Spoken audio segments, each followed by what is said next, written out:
Have you ever felt like an alien in your own world? Like you see things no one else sees, feel things too deeply. And while that may sound like a compliment, think too much and speak too little because no one seems to get it. It can endanger you. What if I told you it's not that something's wrong with you? It's that you might be too smart to fit in. It comes with a cost. Because being highly intelligent doesn't just isolate you. You analyze conversations after they're over. You catch subtext no one else notices. You sense people's intentions before they speak them. And instead of trusting my instincts, they said I was paranoid. Like, comment, and subscribe. A few weeks later, I found out the truth. But by then, the friendship was gone. It starts here, your brain never stops.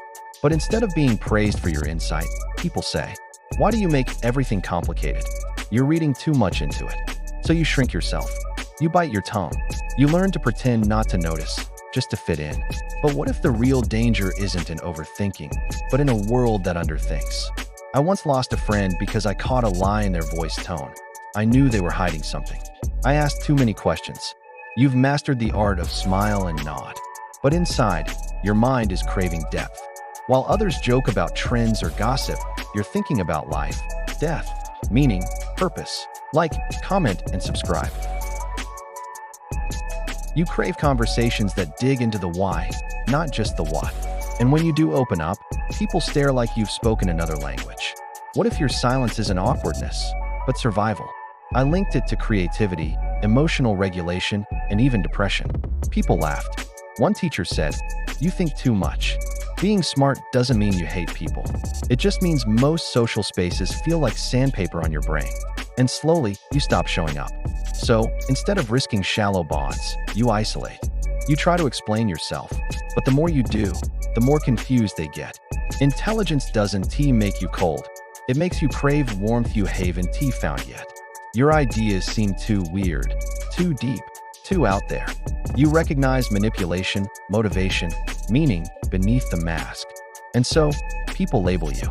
Too sensitive, too serious, too intense. Being misunderstood isn't the worst part. The worst part is when you start believing they're right. Van Gogh died alone. Emily Dickinson rarely left her home.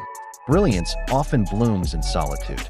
Not because it wants to, but because the crowd isn't ready. I once gave a talk at school about why boredom is dangerous. Years later, I saw a TED Talk saying the same thing I did. But no one laughed at them. You want connection, desperately. But it's hard to find people who match your energy, your curiosity, your depth. And when you do try to connect, you end up explaining your thoughts more than sharing them. You edit yourself, water down your passion, hide your genius. It's not that you don't belong anywhere. It's that you belong somewhere rare. It's okay to outgrow conversations. It's okay to protect your energy. You predict outcomes before they happen. See the flaws in systems. Understand human behavior instinctively. But society doesn't reward truth seers.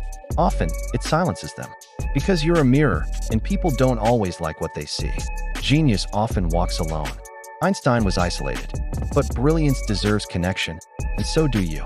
Like, comment, and subscribe.